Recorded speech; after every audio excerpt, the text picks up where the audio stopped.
이죠. 그리고서는 뭐 소비, 투자 이렇게 오면서 조금씩 자신들이 생각하고 있는 이러한 경제의 불안정성에 대해서 이견을 보이고 있는 그러한 것이었고요. 그렇죠? 그렇게 해서 케인즈학파와 고전학파의 어떠한 차이를 보게 됐었는데, 이제는 우리가 재정정책이라는 것을 한번 생각을 해보게 되더라는 거죠. 우리가 케인즈의 얘기로 보게 되면 소비가 공급을 창출해내는, 소비가 생산을 만들어내는 이러한 얘기였었죠. 그죠? 고전학파 얘기하고는 반대로 하는 거였죠. 그래서 우리가 절약의 역설이라는 것을 설명할 수가 있게 되는 거죠. 이 사람은 소비가 있어야 생산이 되는데, 그죠? 만약에 절약을 하게 되면 이 얘기는 소비의 감소고, 이렇게 되면 생산이 감소하는 거고, 이렇게 되면 소득이 다시 감소하는 이러한 악순환을 갖게 될 것이다 라고 설명할 수 있는 근거가 바로 수요가 공급을 창출한다라는 그러한 얘기가 있었기 때문에 가능했다라는 거죠. 이 사람이 이렇게 얘기할 수 있었던 그러한 이유는, 이 사람이 그렇게 얘기할 수 있었던 이유는 소득 지출 모형이죠. 생산과 우리가 총 지출을 생각을 해볼 때, 만약에 여기에서 균형인 상황이다라고 하게 되면 45도 선이 될 것이고, 총 지출을 그어서 보게 되면 이 지출에 따라서 이 경제가 얼마만큼 생산할 것인가가 결정이 된다라는 얘기죠. 그죠? 이렇게 얘기를 하는 거죠. 그래서 여기에서 총 지출이라고 얘기하면 소비, 투자, 정부 지출, 그리고 순수출 이렇게 되지 않느냐, 이러한 설명이고요. 그래서 이 사람이 얘기할 때는 소비도 투자도 불안정한 그러한 상황이고요. 그렇게 되면 우리는 무엇을 조정을 해서 지금 이 생산을 완전고용 수준으로 옮겨갈 수 있을까요? 라고 보니까 정부의 역할이 굉장히 중요하더라, 이런 얘기죠. 그죠? 그래서 이러한 정부의 역할을 얘기를 하면서 재정정책이라는 것을 주장을 하는 거죠. 재정정책이라는 것을 만약에 지금 실시를 한다라고 하게 되면 정부가 지출을 하게 되는 거죠. 그죠? 정부가 지출을 하게 되면 그것이 누군가의 소득으로 갈 것이고, 그 소득의 일부분이 다시 소비가 될 것이고, 이렇게 소비가 되면 또 다른 사람의 소득으로 갈 것이고, 이 경제의 순환을 보게 되면 정부에서는 100만큼의 어떠한 지출이 있었다라고 하더라도 누군가의 100의 소득은 계속해서 이어져 가면서 그것보다 훨씬 더 큰 효과를 갖게 될 것이다 라고 얘기를 하는 거죠. 그죠? 그래서 이런 걸 보고 우리가 승수라고 얘기를 한다, 이런 얘기죠.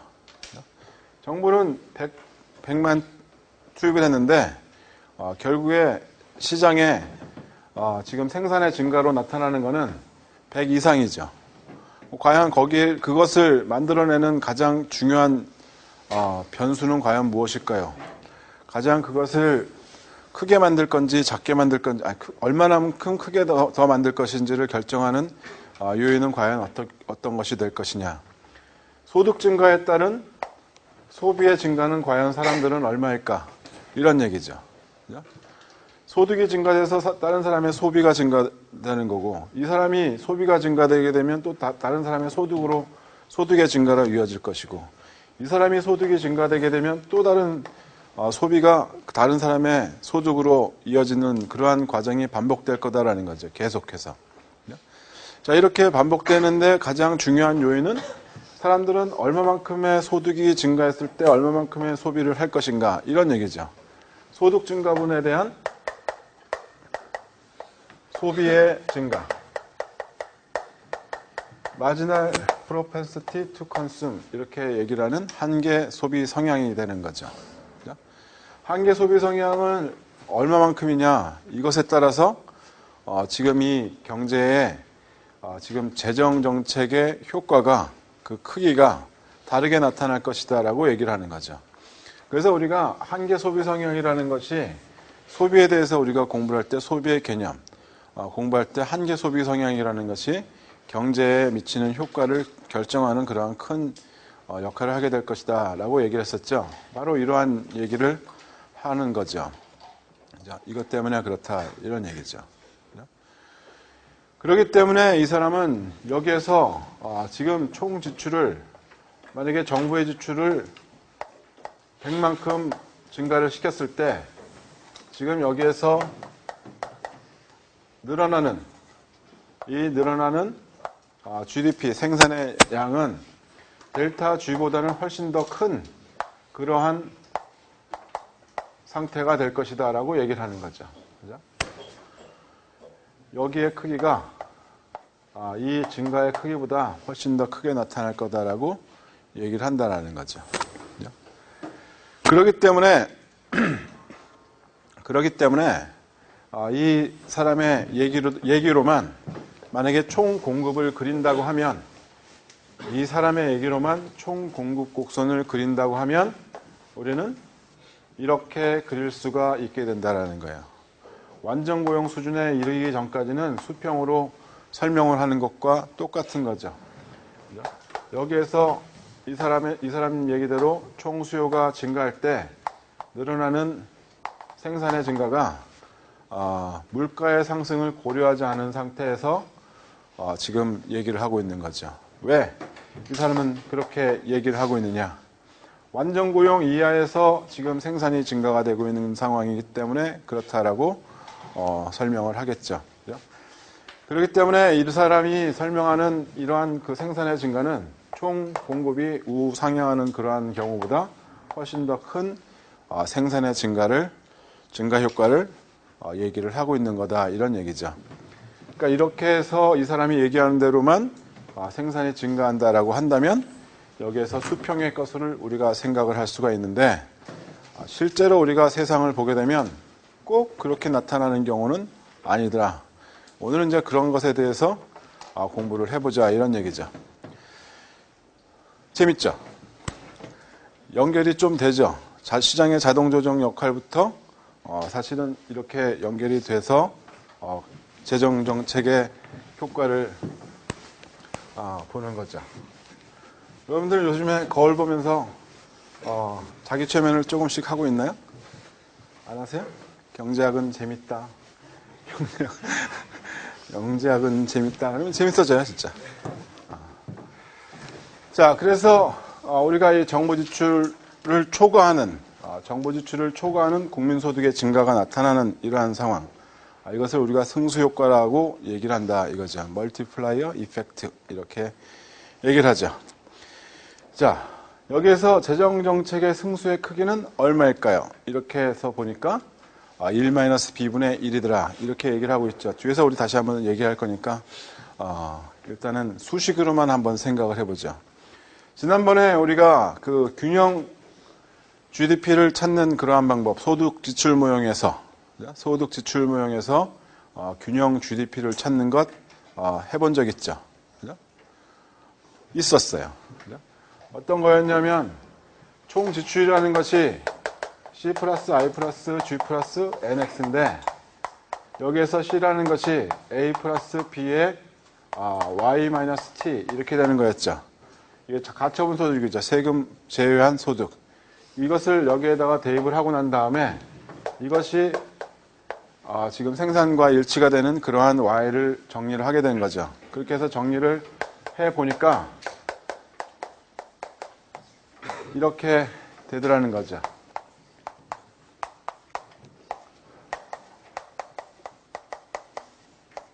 그죠? 이렇게 된다는 거죠. 이것을 정리를 해서 보니까. 자, 그래서 우리가 여기에서 얘기를 하는 거는 뭡니까? 정부 지출이 증가가 될 때, 그죠? 요게 증가가 될 때, 지금 소득의 증가는 얼마일까요? 이거죠. 그러면 이것을 G로 미분하게 되면, 이거죠. 그죠? 이것이 승수죠. 그죠? 얘가 얼마만큼 증가하게 되면, 얘의 증가는 얼마일까요? 잖아. 나머지는 다 그대로 변하지 않는 상황이고, 얘만 달라진 거니까, 그죠? 얘가 100만큼 증가하게 되면 지금 y는 얼마만큼 증가하느냐? 100 곱하기 1 마이너스 b분의 1 이렇게 될 것이다 이거죠. 여기에서 b는 한계 소비 성향이죠. 한계 소비 성향은 얼마일까요? 이것이 지금 그런 거죠. 만약에 한계 소비 성향이 0.5인 경우를 생각을 하게 되면 얼마가 되나요? 0.5. 0.5분의 1, 2죠. 그러면 지금 델타 y의 델타 y는 200이 되는 거겠죠. 그렇죠? 그렇죠. 그래서 100만큼의 델타 g가 있었다라고 하게 되면 지금 이러한 과정을 거쳐서 델타 y는 200이 될 것이다라고 우리가 얘기를 하게 되는 거죠. 숫자 계산하는 거가 중요한 건 아니고요. 지금 이렇게 보여진다는 게 중요한 얘기죠. 자, 그래서 여기에서 예를 들면 이런 식의 여러분들이 중학교 때 배웠던 얘기죠. 중학교 때 배웠던 얘기. 그래서 만약에 지금 현재 소득이 100만 원인 사람이 소비가 25만 원이었는데 추가 소득 100만 원에서 이 사람이 추가 소득분에 대해서만 소비가 얼마만큼이냐? 50이다 이거죠. 0.5다. 그래서 뭐가 0.5? 한계 소비 성향이 0.5인 경우를 우리가 생각을 해보자 이거죠. 이때 만약에 100만큼의 정부 지출이 증가했을 때 지금 이것이 소득의 증가로 정부 지출 소득의 증가로 반복이 되는 과정을 갖다가 그려보게 되면 이러한 형태로 보게 될 것이다라는 거죠. 첫 번째 사람이 100 증가된 거고 두 번째 사람은 이 사람이 50만큼 써서 50 얘가 50만큼 쓴 것에 다른 사람이 25 이렇게 해서 계속해서 증가되는 것을 수식으로 그려보게 되면 이렇게 되는 거죠. 첫 번째 사람은 델타 G만큼 두 번째는 MPC 곱하기 델타 G 이렇게 해서 정리가 되면 이것을 델타 G로 묶어서 정리를 하게 되면 무한 등비급술 이렇게 해서 정해지는 거죠. 그렇게 돼서 우리가 이러한 상황을 보게 된다 이거죠. 그렇게 되다 보니까 우리가 이제는 아주 간단하게 한계 소비 성향이 얼마이냐에 따라서 보여주게 된다라는 얘기죠. 여러분들 같은 사람들만 있다고 한다면 어떻게 되는 겁니까? 한계 소비 성향이 거의 1이야. 한계 소비 성향이 거의 1이다. 라고 하게 되면 엄청난 효과를 보여줄 수가 있는 거죠. 소비 성향이 낮으면 낮을수록 지금 정부 재정 지출의 승수 효과는 낮게 나타날 수밖에 없는 상황인 거고. 그죠? 그래서 사람들이 많이 소비를 할 수 있게끔 유도를 하려고 하면 어떻게 해야 되는 게 가장 좋은 방법이다라고 생각을 하겠습니까? 앞으로 너희들은 다 좋아질 거야. 앞으로 너희들의 상황은 더 좋아질 거야. 이렇게 계속해서 희망, 기대할 수 있는 지금 그 경기가 살아난다, 괜찮다, 안정적이다 이러한 그 심리가 있을 경우에는 훨씬 더 극복할 수 있는 그러한 찬스가 더 많아진다라는 거죠. 그러니까는 되도록이면 좋은 얘기를 많이 하려고 생각을 하고 있죠. 정부에서는. 그런데 이제 그 민간 기자나 아니면 뭐 언론이나 뭐 이런 데에서는 다른 데에서는 그것을 찾아내죠. 아닌데 너희들 그러고 있는 거지. 아닌데 그러고 있는 거지. 이렇게 하는 거죠. 계속해서 그렇게 부딪힐 수밖에 없는 게 세상이죠. 그죠? 세상이 그런 거예요. 그죠? 상당히 인간적인 거죠. 그게. 그죠? 자, 이렇게 해서 우리가 세상이 조금 더 나아지길 바라고 있는데 이런 형태로 보고 있는데 여기서 우리가 균형재정이라는 것도 한번 생각을 해볼 수는 있어요. 균형재정이라고 얘기한다면 어떤 겁니까? 균형재정, 재정을 균형을 이룬다. 그러니까 정부가 지출하는 것이 세금의 수입하고 일치가 되는 거죠. 그죠? 균형재정. 정부의 수입하고 지금 정부의 지출하고 같아지는 거예요. 그러면 지금 세금 세금 가지고 만약에 쓰는데 균형 재정을 하게 되면 과연 어떻게 될 것이냐. 지금 우리 이 식에서 한번 생각을 해보죠. 식에서 만약에 세금을 증가시켰을 때 나타나는 그러한 효과 보게 되면 어떻게 나타나겠습니까? 소득의 증가는 마이너스 b분의 1 마이너스 b가 될 것이고 그렇죠. 세금이 증가할 때 나타나는 소득의 증가분을 생각을 하면 그렇게 될 것이고 이것과 세금 걷어서 그대로 정부 지출을 한다라고 하게 되면 정부 지출을 하게 되면 나타나는 것이 지금 1 마이너스 b가 되죠. 이 두 개를 합친다는 거죠. 그죠? 동시에 일어나는 거니까 얘를 증가시켜서 얘를 쓴다라는 거 아닙니까? 그러니까 둘 다 증가하는 경우 하게 되면 승수는 1이죠. 그 얘기는 뭐냐? 정부가 지출을 하게 되면 소득의 증가는 정부 지출한 만큼으로 끝나는 거죠. 자, 그러면 경기가 안 좋을 때 균형 재정을 하는 게 맞겠습니까? 안 하는 게 맞겠습니까? 경기가 안 좋을 때 균형 재정을 하는 게 나은 겁니까? 아니면 정부의 지출이 더 많고 세금의 수입이 더 작은 게 나은 경우입니까?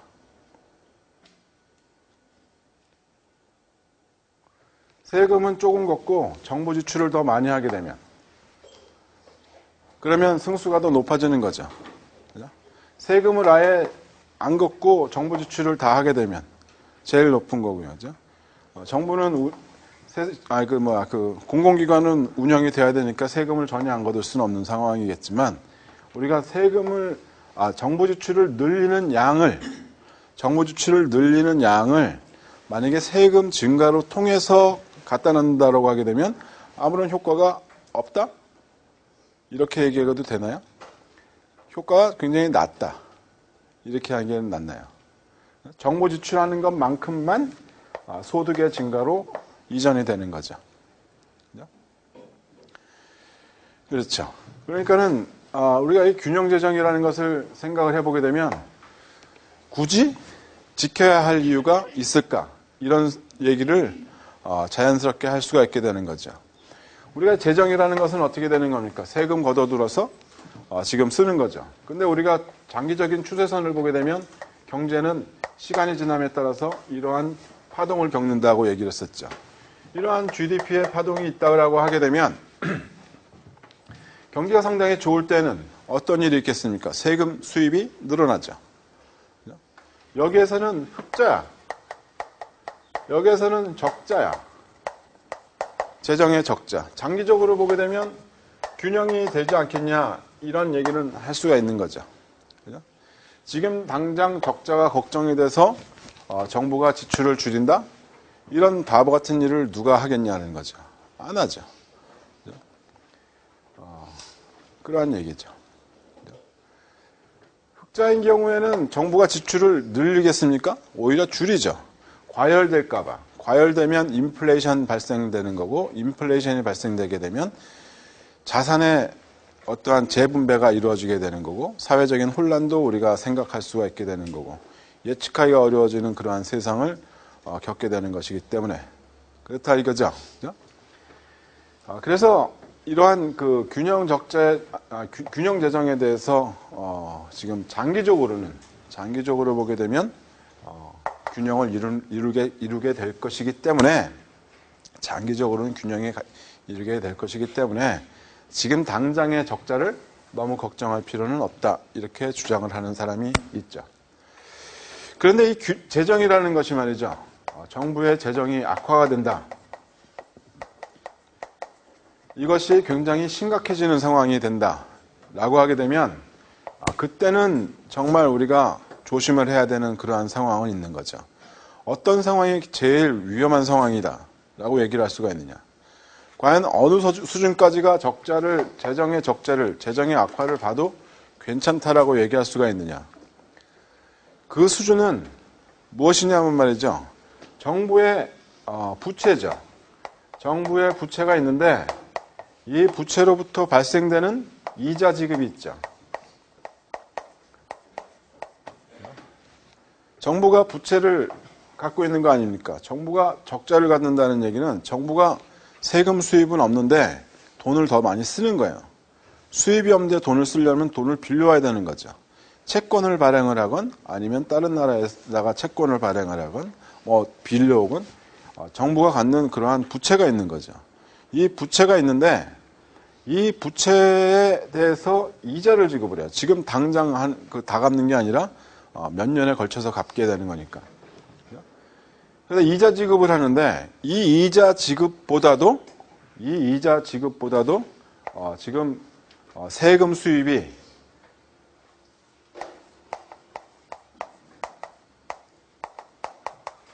낮으면 작으면 이자 지급이 더 크다면, 세금의 수입 갖고 이자도 정부 부채의 이자도 감당하지 못할 정도의 악화된 그러한 재정 수준이라고 한다면 이 국가는 걱정할 만한 상황이다라고 얘기를 하는 거죠. 이거는 국가뿐만이 아니라 모든 사람들한테 다 통용이 되는 얘기죠. 사실은. 돈을 빌려요. 돈을 빌려서 갚아야지 되는데 자기가 벌어들이는 수입 가지고 이자도 못 갚고 있는 상황이다라고 생각을 해보자는 거죠. 그렇게 되면 어떻게 되는 겁니까? 빚이 빚을 낳고 결국에는 뭔가를 떼줘야 되는 거죠. 뭐? 눈? 신장? 그렇죠? 2개씩 갖고 있는 것 중에 하나는 드릴게요. 이렇게 비참한 상황이 되는 거죠. 정부는 어떻게 되는 겁니까? 정부가 만약에 지금 이자 지급도 못하는 상황이다 라고 한다면 심각해지는 거죠. 만약에 이 돈을 어디에서 빌려왔냐? 해외에서 많이 빌려왔다 라고 하게 되면 더 심각해지는 거죠. 지급 불능을 선언을 해요. 우린 못 갚겠다. 그렇게 되면 어떻게 되는 겁니까? 너네들이 갖고 있는 섬 하나 내놔. 너네들이 갖고 있는 문화재 내놔. 너희들이 갖고 있는 기업 우리가 가져간다. 이런 일들 나타나는 거죠. 그죠? 그런 일들이 나타나는 거죠.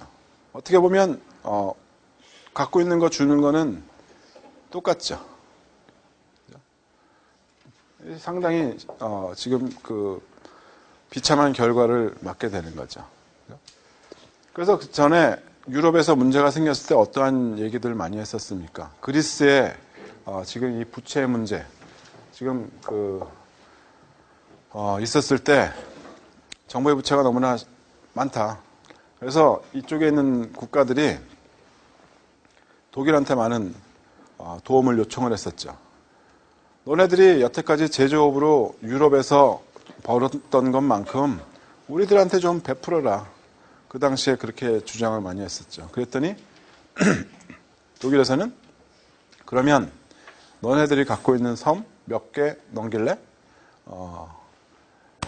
이렇게 얘기를 갖다가 하게 되는 거였죠.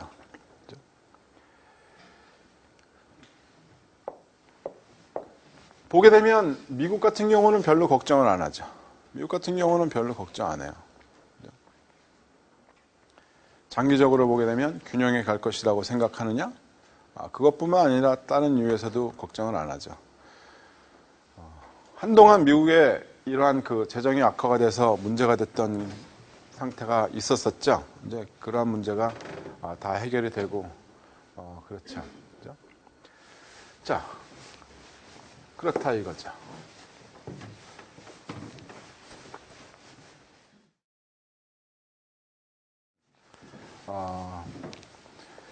이런 거죠.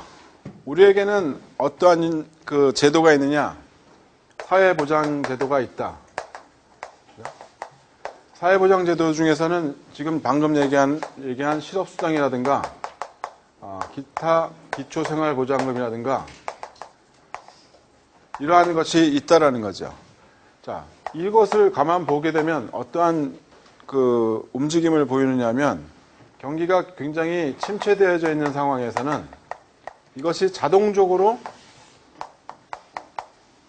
증가되는 그러한 역할을 하는 거죠. 그죠? 그러니까 우리가 이 사람이 얘기하는 걸로 보게 되면 이것을 전부 다 정부의 지출로 포함시켜요. 그런데 여러분들이 다른 책 어딘가를 보게 되면 이런 거는 정부의 지출로 포함시키지 않는다라는 것 때문에 나는 저 학생이 그런 걸 물어보는 걸로 나는 생각을 한 거죠. 근데 이제 이것을 정부의 지출 다 포함을 시켜요. 그러니까 여러분들은 거기에 대해서 너무나 구분을 해서 재정학을 아주 전공을 깊숙하게 했던 그러한 사람들 수준까지 가서 얘기할 필요는 없다라는 거죠. 그래서 이 사람의 얘기로는 침체기에는 자동으로 증가가 된다라는 거예요. 이 얘기를 왜 하게 되냐면 재정정책이라는 것을 보게 되면 이것은 상당히 시간에 문제가 있다. 시간에. 지금 경기가 좋은지 안 좋은지 판단하기도 어렵고, 만약에 좋다 안 좋다라고 판단을 했어 라고 해서 정책을 내놨다 라고 하더라도 그 정책이 시행되는 데까지 상당히 오랜 시간이 걸리지 않느냐 이거죠. 기본적으로 이러한 문제에 대해서 반론을 제기하는 것이 케인즈 얘기로는 이런 얘기거든요. 우리는 자동으로 정부의 지출을 증가시키고 또는 감소시키는 그러한 역할을, 그러한 제도가 이미 마련되어져 있다라는 얘기예요. 그 사람의 얘기를 들어본다면 지금 이러한 것들은 정부 지출에 포함이 되는 거죠. 아니라고 얘기하는 사람들은 그 다음에 한참 동안 후에 얘기하는 사람들이고요. 그래서 자동으로 이러한 것이 증가가 되고 경기가 굉장히 좋을 때는 실업수당 나가는 게 줄 거 아니냐. 따라서 사람들이 직장을 잡고 있는데 실업수당이 왜 나가? 기초생활보장금도 나갈 일이 없는 거고요. 그러니까 이러한 것들, 이러한 제도가 우리들에게는 있기 때문에 재정정책에 있어서 이러한 시간에 대한 문제가 있다라고 얘기할 수 있는 사람 있겠지만 이거 지금 자동으로 조절이 된다라는 얘기죠. 이 시간에 대한 문제가 있다라고 얘기하는 거는 어떻게 되는 거냐면요. 재정정책을 하려면 입법, 사법, 행정 여기를 다 통과를 해서 지출이 발생되는 거죠. 여기에서 계획 단계가 있고 실행 단계가 있는데 계획과 실행이 이어지는 그러한 상황에서도 여기에서도 상당한 시간, 실행이 된다 그래서 만약에 100억, 1000억의 어떠한 정부 지출이 결정이 됐다라고 하더라도 1000억이 한 방에 다 나가는 건 아니지 않느냐 이거예요. 처음에 나가게 되면 2억, 3억 이렇게 나간다는 거죠. 그렇게 되면 이 사람들이 얘기하는 거는 그렇게 되면 시장에서 그냥 가만 놔둬서 좋아지는 건지 너네들이 이런 계획을 실행을 해서 좋아지는 건지 알 수가 없는 거다. 이렇게 얘기할 수가 있는 거죠. 운이 좋아서 만약에 실행을 했던 첫 해에 좋아졌어. 여기에서 5억만 만약에 들어갔는데 경기가 좋아졌다고 쳐보자 이거예요. 도대체 재정정책 때문에 좋아진 거니? 그냥 놔둬도 좋아진 거니? 만약에 그렇다 그러면 그냥 놔두는 게 낫지 않냐 이런 얘기죠. 그렇게 얘기하는 거는 시장의 자동조정 역할이 작동을 한다는 얘기죠. 그렇게 얘기하니까 이 케인즈가 얘기하는 거는 무슨 소리? 침체기에는 우리는 이미 발생하기 전부터 너희들이 인식하기 전부터 이것은 먼저 지출이 돼서 증가가 되고 있는 상황이다. 이렇게 얘기를 하고 있는 거죠. 그래서 이러한 얘기들 있죠. 정책 효과가 발생하는 데까지의 시간, 이것이 사실은 재정정책이 유효성을 갖느냐 안 갖느냐 여기에 대한 얘기를 할 수 있는데 가장 큰 지금 그 첫 번째 요인으로 잡혀져 있는 건데 지금 그러한 문제가 이제 설명이 되는 거죠. 재정정책이라는 것이 그 재정정책에 대한 승수 효과가 얼마만큼 나타나는 건지 이런 것을 생각을 할 때 그만큼 너희들이 생각하는 것만큼 그렇게 크지 않을 수 있다. 1 나누기 1 마이너스 b 이것보다는 더 작지 않겠니? 라고 설명을 한 게 저 위에 두 가지 요인을 얘기를 해요. 세금 부과가 있다는 거죠. 1 마이너스 b분의 1보다는 작은 승수일 거야 라고 설명하는 이유 중에 하나가 세금 부과죠. 소득, 소비, 그 전에 세금 가지고 가잖아. 그러니까 그만큼 빼야지. 그러니까는 지금 승수 효과 그것보다는 작을 거다라고 얘기하는 거고. 두 번째는 만약에 내가 소비를 했는데 그것이 소비가 해외로 나갔어. 해외 것을 만약에 직접 구입을 했다라고 하게 되면 정부에서 지출해서 그 소비가 국내에서 돌지는 않고 그것이 해외로 나가게 되는 거죠. 그렇게 되면 국내 경기는 살리지 못하고 해외로 나가서 거기서 끝 이렇게 되죠. 끊기죠. 승수 효과는 그것보다 작을 거다라고 얘기하게 되는 요인으로 보이는 거죠. 그래서 유효하냐 유효하지 않느냐, 재정정책이 필요하냐 필요하지 않느냐, 필요 없어 라고 생각하는 것, 발생하는 데까지 기간, 가장 크게 많이 얘기하는 거는 이런 식의 얘기를 해요. 극단적으로 얘기를 하게 되면 경제학자하고 기상 관측하는 기상학자들하고 비교를 많이 하는 경우에 이러한 지금 뭐 글들이 많거든요. 옛날부터 많았고. 근데 기상은 그래도 이제는 옛날보다 많이 맞춘다는 거죠. 그죠? 지금도 많이 틀려요. 지금도 많이 틀린데 어떻게 알겠어요? 하늘의 움직임을 지들이 얼마나 잘 알겠니? 그죠? 그것을 어떻게 정확하게 다 맞춰? 그죠? 예측을 하는 건데. 그죠? 그 정도는 우리가 봐주고 살아야 되는 거 아니냐? 근데 경제학자는 너희들은 옛날이나 지금이나 모르는 게 똑같다라는 거죠. 너희들은 똑같이 못 맞춰. 이런 거 가지고 얘기하는 경우들이 많죠. 예를 들면 지금 한번 현재라고 들고 생각을 해보죠. 현재의 경기가 어느 정도 수준이야. 동행지수 갖고 너희들이 찾는다라고 하면 동행지수를 찾기 위해서 얼마만큼 시간을 걸려요. 지금 당장인데 오늘인데 못 찾죠. 그죠? 못 찾죠. 근데 그것을 만약에 쓰레기 치우는 사람들한테 물어본다. 그 사람들이 훨씬 더 잘한다는 거예요.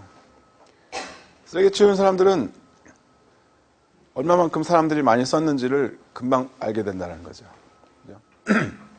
여러분들 왜 추석 지나고 나게 되면 집 앞에 쌓인 선물 보따리들, 포장지들 이런 거 잔뜩 쌓여 있는 거 보죠? 그죠? 못 보고 사나요?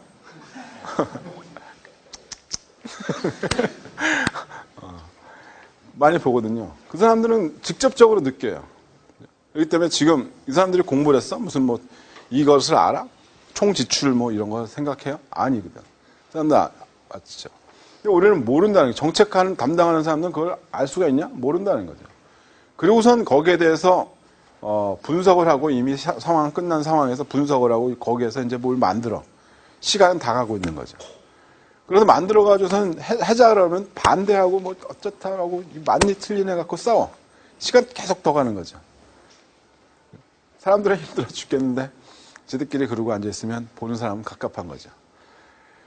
그리고선 이제 쓰려고 그러는데 집행하는 기관에서 야, 이거 우리가 조금 더 고민해서 천천히 집행할래. 일단 우리는 집행할 거야. 걱정하지 마. 집행해.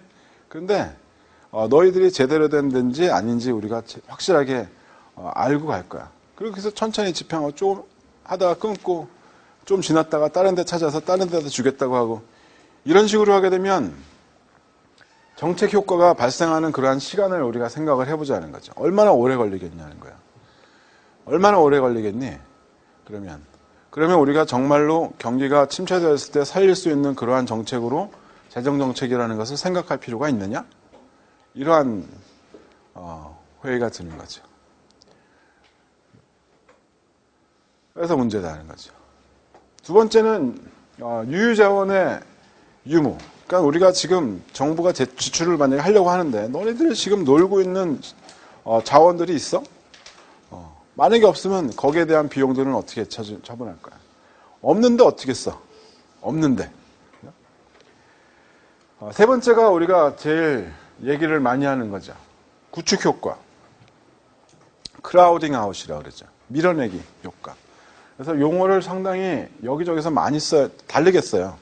신문을 보게 되면 어떤 데는 진짜로 그냥 크라우딩 아웃이라고 쓰는 데도 있고요. 어떤 데는 그냥 밀어내기 효과라고 얘기하는 사람들도 있고 어떤 사람은 구축 효과라고 얘기하는 사람들도 있고 다 똑같은 얘기인데 용어를 자꾸 사람들이 이것저것 막 이렇게 쓰고 그러죠. 이 얘기는 뭐냐면 정부에서 채권을 발행해서 만약에 그 지출을 한다. 이런 얘기죠. 정부가 사업을 하는 거예요. 정부가 지출을 해서 정부가 사업을 한다. 그렇게 되다 보면 민간 부분에서는 그 시장에서 밀려날 수밖에 없는 것 아니냐라는 거죠. 그러니까는 정부의 사업이 더 늘어나고 민간의 사업은 줄어드는 그러한 상황으로 설명을 하고 있는 게 이 구축 효과죠. 정부가 지출할 때는 우리가 두 가지를 생각을 할 수가 있죠. 정부가 여기에서처럼 채권을 발행해서 증가시키는 경우. 채권을 발행해서 정부 지출을 늘린다. 채권을 발행해서 채권을 시장에다 줘요. 그래서 돈을 받아. 그리고 그 돈을 가지고선 쓰는 거죠. 그렇게 되면 시장에 있던 돈이 정부한테 잠깐 들어왔다가 그 돈이 시장으로 나가니까 전체 경제에서 통화량의 증가는 없어요. 그렇죠. 그런데 정부에서 채권을 계속 발행해. 그럼 채권의 가격이 떨어져요. 그죠? 채권의 가격이 떨어진다는 얘기는 이자율이 올라간다는 얘기하고 똑같은 얘기예요. 그 얘기는 우리가 조금 나중에 하려고 했는데 어쩔 수 없이 잠깐만 하게 되면 이렇죠. 채권을 보면요. 채권. 여기에서 만기 써져 있고요. 채권의 가격이 있어요. 그리고선 이 밑에는 쿠폰이라는 것이 붙어 있는 거죠. 만약에 이 가격이 100이다. 뒷단위는 마음대로 생각하세요. 여기에는 매년 10만큼씩 너희들한테 줄게요. 이렇게 되어 있는 거예요. 10만큼씩 너네들한테 준다는 거죠. 만기일은 3년 후에요.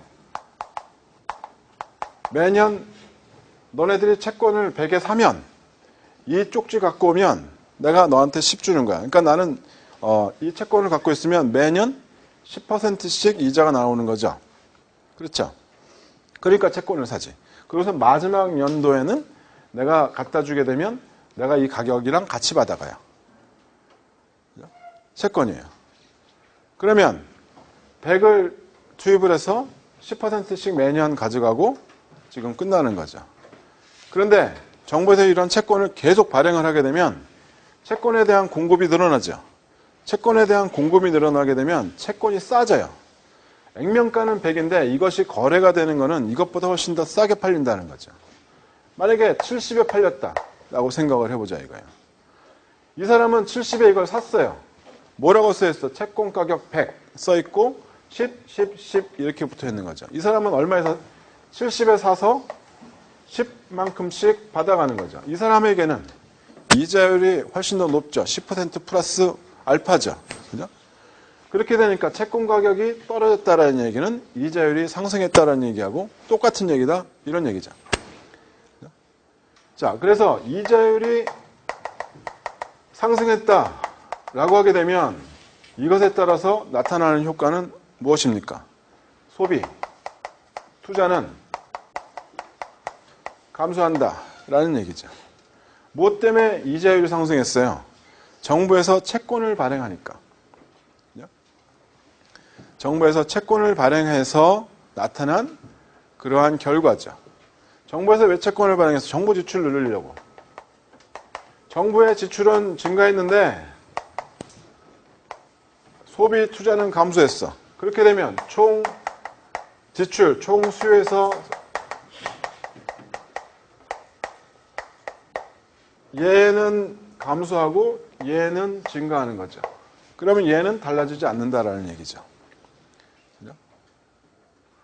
총 수요가 변동이 없을 거야. 이렇게 얘기하는 거죠. 이렇게 된다 그러면 재정정책이라는 것을 우리가 사용을 해야 되겠습니까? 안 해야 되겠습니까? 필요가 있는 겁니까? 없는 겁니까? 유효성에 대한 문제를 우리가 확실하게 얘기를 할 수가 있는 거죠. 없다. 이렇게 주장을 하는 사람들이 누구겠습니까?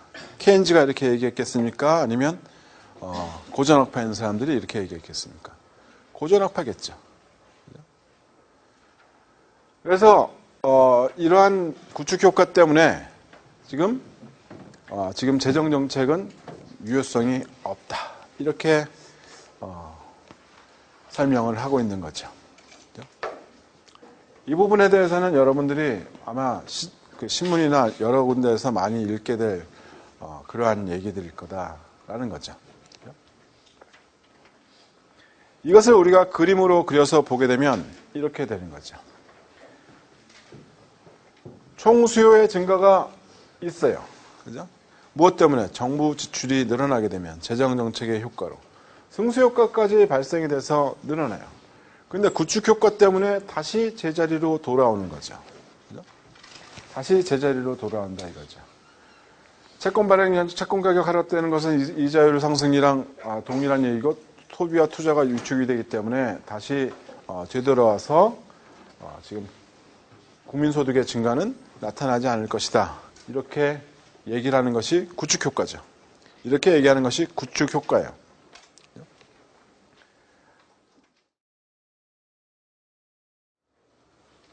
자, 만약에 말이죠.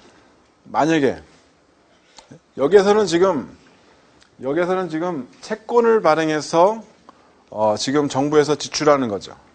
만약에 정부가 채권을 발행하지 않고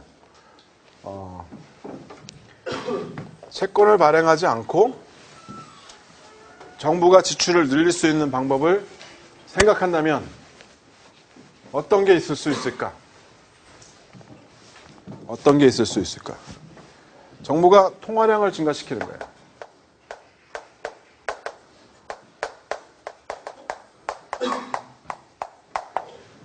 어떻게? 화폐를 찍어내.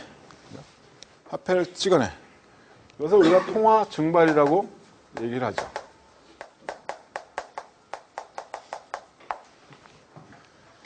이 증발이라는 것이 사라지는 그러한 이바포레이션이 아니라 발행해서 증가시키는 그 통화량을 증가시키는 그런 얘기죠.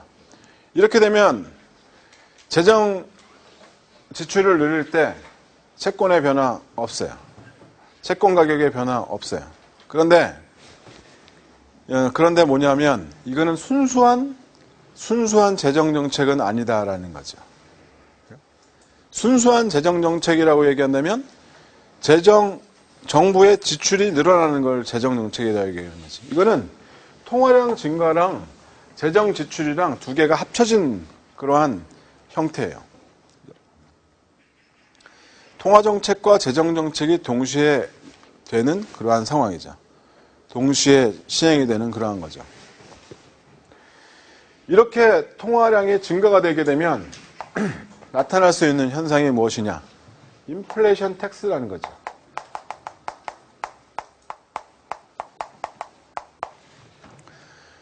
인플레이션 텍스라고 우리는 얘기를 해요. 사실은 어저께 내가 이걸 한 페이지를 더 집어넣었었는데 이쪽에 Y색에 옮기고 하는 과정에서 뭔가가 잘못된 것 같아요. 없어졌어요. 이럴 때 제일 신경을 내죠. 나는 열심히 만들었는데 그게 왜 없을까? 인플레이션 텍스가 있다라고 하게 되면 어떤 것이냐? 정부가 통화량을 증가해서 발권해서 지금 쓰고 있는 거죠. 자, 여러분들 인플레이션이 있을 때 지금 혜택을 보는 사람은 피해자하고 수혜자.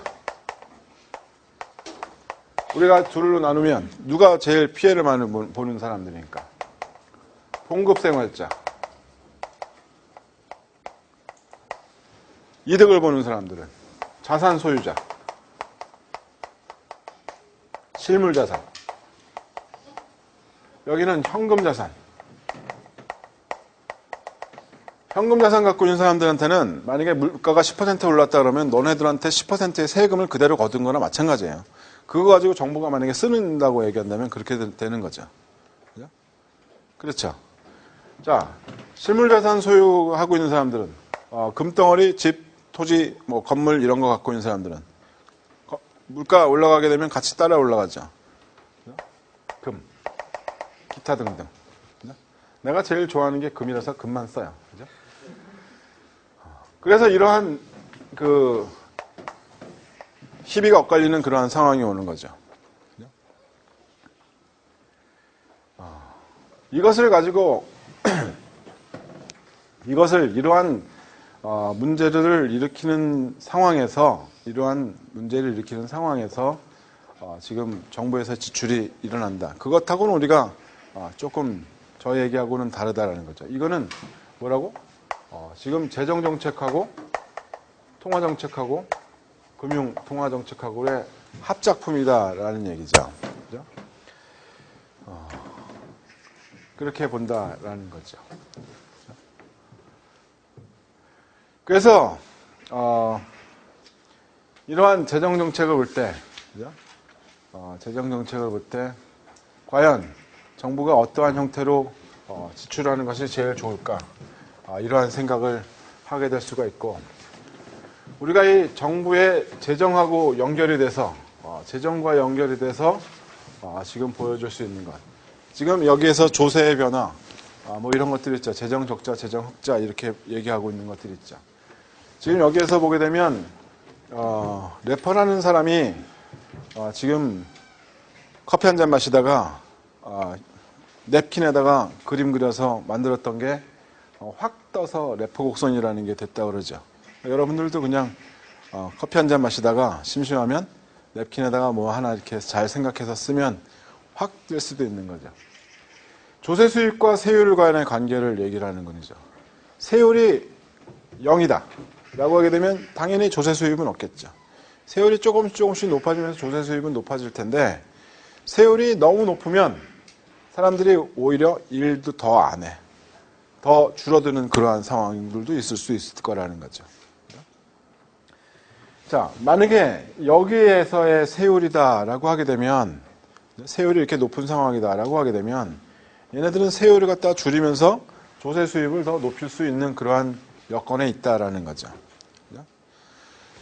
그래서 세율을 낮추고 조세 수입을 증가시키는 그러한 일들을 해볼 수가 있지 않겠느냐라고 해서 1980년대에 레이건이 지금 공급주의 경제학파들을 내세우면서 세율을 낮추고 지금 조세 수입을 높이는 그러한 일들을 해왔다라는 거죠. 그러한 일들을 했었다, 이런 거죠.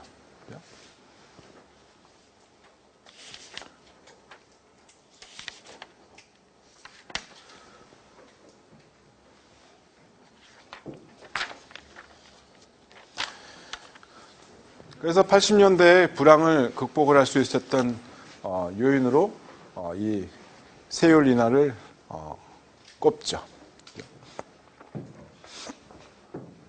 세율의 인하를 꼽는다는 거죠. 법인세 지금 낮추겠다고 미국에서 그러고 있죠. 세율 낮추겠다고.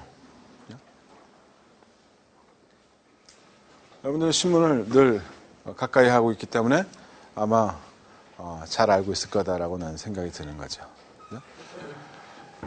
그렇죠.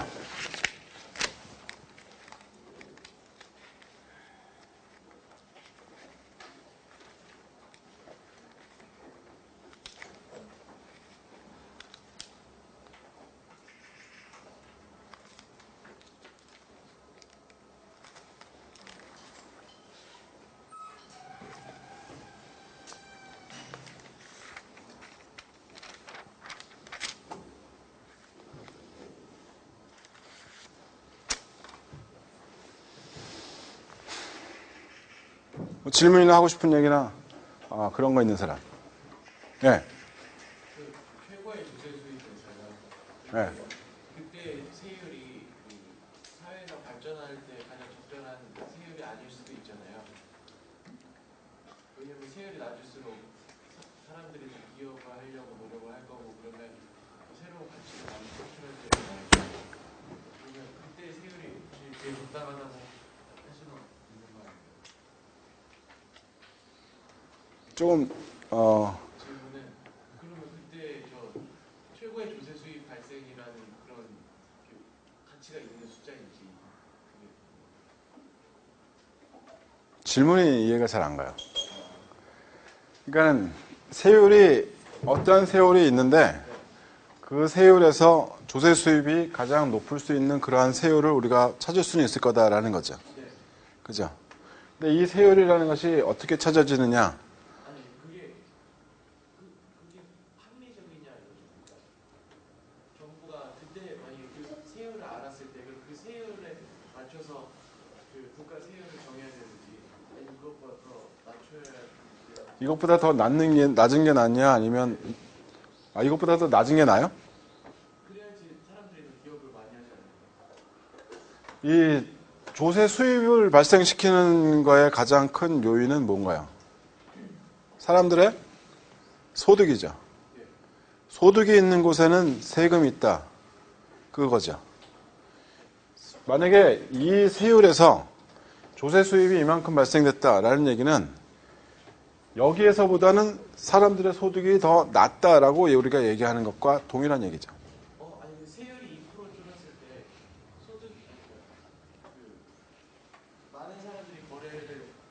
왜냐하면은 소득이 늘면서도 그 총 수입을 줄 수도 있는 거잖아요.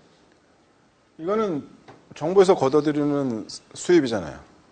사람들의 소득이 막 늘어나면 조세 수입은 늘어나는 얘기죠. 퍼센티지가 중요한 거 아니에요?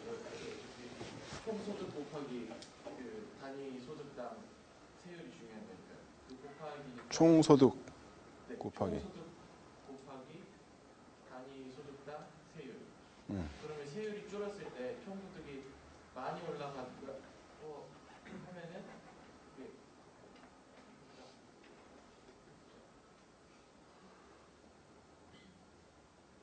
좀 더 생각하고 여쭤보겠습니다. 네. 실제 경제에서 네. 최적점을 찾을 수가 있나요? 아, 실제 경제에서 여러분들은 효용 극대화를 하고 있다라고 생각을 하죠. 최적 그 소비량을 확실하게 찾을 수 있나요? 없나요? 근데 그 비슷한 거라고 생각할 수 있는 거는 있죠. 마찬가지예요.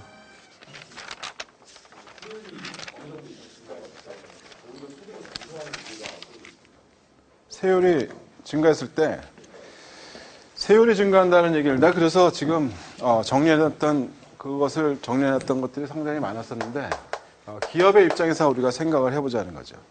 기업의 입장에서 세율이라고 얘기하게 되면 법인세를 우리가 생각할 수가 있죠. 가장 크게는. 기업에서 만약에 법인세가 감소가 됐다라고 얘기한다면 이 사람들이 갖는 이 소득이 더 늘어나는 거고 그 소득에서 법인세 감소만큼 투자를 더 할 수 있는 그러한 역할이 된다라는 거죠. 뿐만이 아니라 물론 소비도 가능해요. 그죠? 이 투자가 증가가 됐다라는 얘기는 여러분들이 투자가 증가됐다는 얘기는 자본 축적하고 연결이 되는 거거든요. 그죠?